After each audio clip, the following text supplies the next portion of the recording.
foofu la neexee foofu la nekkee. mais ñu bëri jàpp nañ ne noggutu bu métti bi moo tax ngeen dugal loi bi ci affaire maire yi parce que gis nañ ne président de la république am na plus de 400 maires yu ñëw. xam nga donc actuellement peut-être mi ngi def récupération pour les Sénégalais ñu jéem a naan c'est parce que dañuy xee non. est-ce que bu leen jékkoo rek ngeen di suñu voté loi boobu ñun pourtant on est en train de demander le pays dans 2 ans est-ce que la loi là ne va pas s'appliquer à nous? Quand même non c'est pas parce que on propose une loi rek ça vise une personne une loi elle est impersonnelle.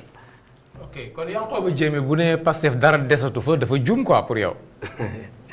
Yankhoba li muy wax gëmu ko non seulement gëmu ko mais moom xam na ni que li muy wax sori na lool.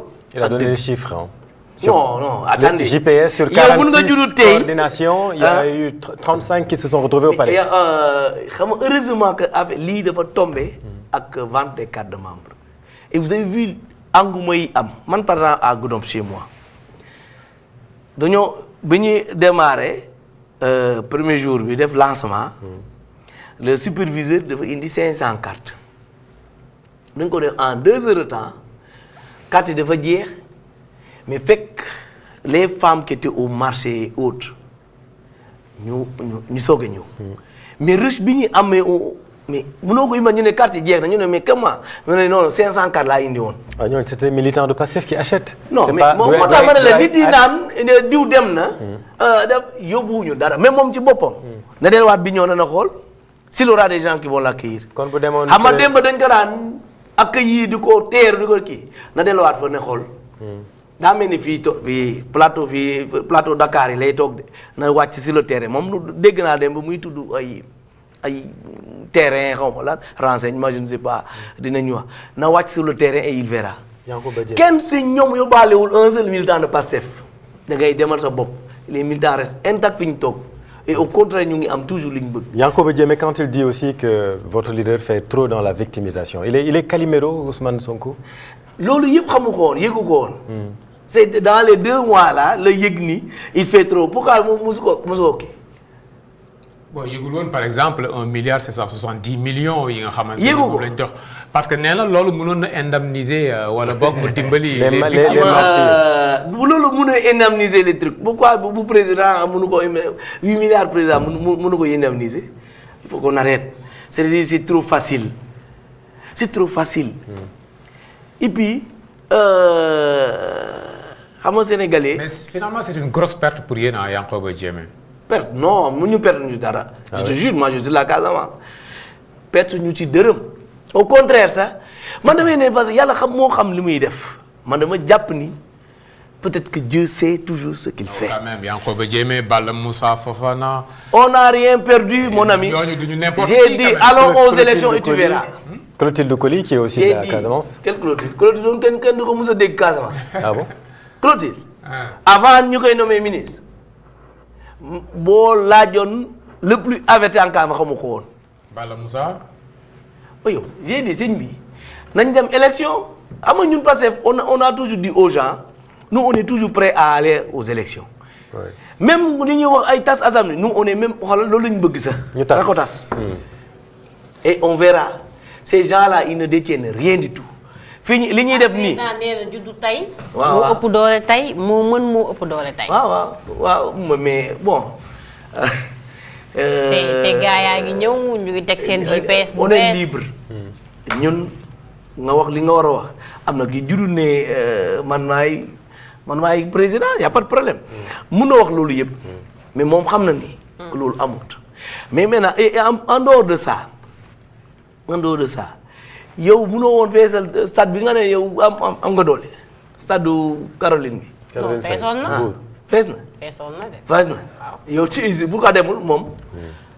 moom demul fa empêchement de dernière minute. amul benn empêchement. dafa xam et on lui a donné effectivement am nañu renseignement Yankhoba il a raison.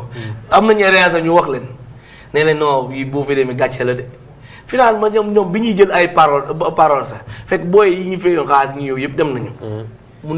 il parlait avec un stade vide. Oui.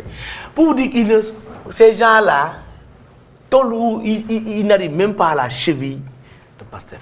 donc jarul ñu ciy rey suñu bopp moo tax ñun bëgguñu sa wax ci ñoom ñu ngi continuer suñu liggéey. te dinañ jëflante ak ñoom te yàlla de en tout cas dinañ jëflante ak ñoom. tudd nga Casamance président de la République Bassirou Diomaye Faye jox na quand même gëdd bu doy waar bu mag Casamance ndax créé na ko plan Diomaye pour la Casamance deuxième personnalité du gouvernement c'est un fils de la Casamance. En l'occurrence monsieur Yankhoba Diémé mu nekk quatrième quand même ministre des forces armées fils de la Casamance après Bekay Diop Youba Sambou et keneen ki le nom m'échappe mais en tout cas moom mooy quatrième fils de la Casamance bu nekk ministre des forces armées loolu qu'est-ce que ça représente quand même cër bu nga xamante ni président de la République jox na ko cette région importante du Sénégal. Oui non yooyu je pense que dafay baax dans un état que quelle que soit la région ñu jox leen seen gëdd pour que surtout les périphéries parce que périphérie rek mooy indi problème dans tous les pays mu nekk Casamance le Sénégal oriental comme le nord le Fouta c'est la même chose te boo xoolee tout le retard du Sénégal c'est au niveau de ces régions là nga koy noter li ñuy mën a reprocher Casamance ne amul lii c'est la même chose au niveau du Sénégal oriental boo demee Kédougou boo xamante ne pratiquement on tire pratiquement tous les minéraux amul dara c'est des gens qui vivent dans une précarité extraordinaire dans le Fouta même chose même si à un moment donné Macky Sall a essayé de rattraper un petit retard mais ba tey Fouta souffre. On parle d'insécurité alimentaire d'ailleurs dans cette partie du pays. Bien sûr. Toutes les régions périphériques nii lañu mës a dund. Mais vous félicitez quand même le président de la République d'avoir nommé un fils de la Casamance ministre des Forces armées. Non est-ce que loolu jar nañu ñu koy féliciter moom xam na lu mu bëgg Casamance moo tax mu def ko fa. te du ci am li mu séntu li tax mu nommé ko fa du ko am sax. mais ba tey. c'est une nomination politique alors. Ah mais bien c'est tout est politique ici. Comme il y avait un homme puissant. Comme Ousmane Sonko nekkoon premier ministre du Sénégal donc troisième personnalité de l'État génn na day jéem a xool lu xaw a diis tuuti quoi jox ko un fils de la Casamance. xaw na diis finalement. kon finalement xaw na diis kon finalement. kan la. waxuma moom dama ne non li mu ko jox. li mu téye non au contraire. j'ai dit day xool lu xaw a diis tuuti jox ko un fils de la Casamance comme ça. au moins mu xaw a atténuer l'impact parce que Ousmane Sonko c'est pas n'importe qui. Voilà. Mais bien sûr. loolu rek la di doon loolu la doon jublu. mais impact bi du ko am. parce que ce monsieur là je te jure à l'heure où je te parle là. démb Ousmane moo ko sigil mais tey jii nii il va là-bas su ci amee 1% nga laaj ma. Ah non mais bien sûr ah non je connais la population de Bignona. Ok. Je la connais très bien. Ouais. Merci beaucoup. Et si je vous dis que duñ ko def. Ah non.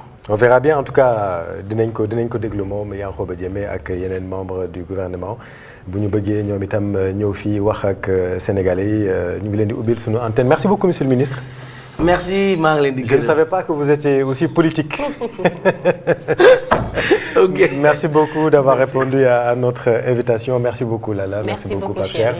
ñu ngi leen di rappeler tamit que ni le journal Rappé ce soir premier numéro épisode 1 avec Khoumane et Ada dina ñëwaat et puis le contexte tamit moo waral ce retour de ce chef-d'œuvre cette œuvre d'art bu nga xamante ni depuis maa ngi gis le ministre yaa ngi acquiescé ça vous parle le journal Rappé. lire guma ko mais gis naa ko ci et en tout cas nous vous encourageons. Merci beaucoup. Parce que chaque fois au moins les émissions. maa ngi koy suivre. Tout à fait. surtout dernier bi ngeen def nii. Oui. maa ngi gis en tout cas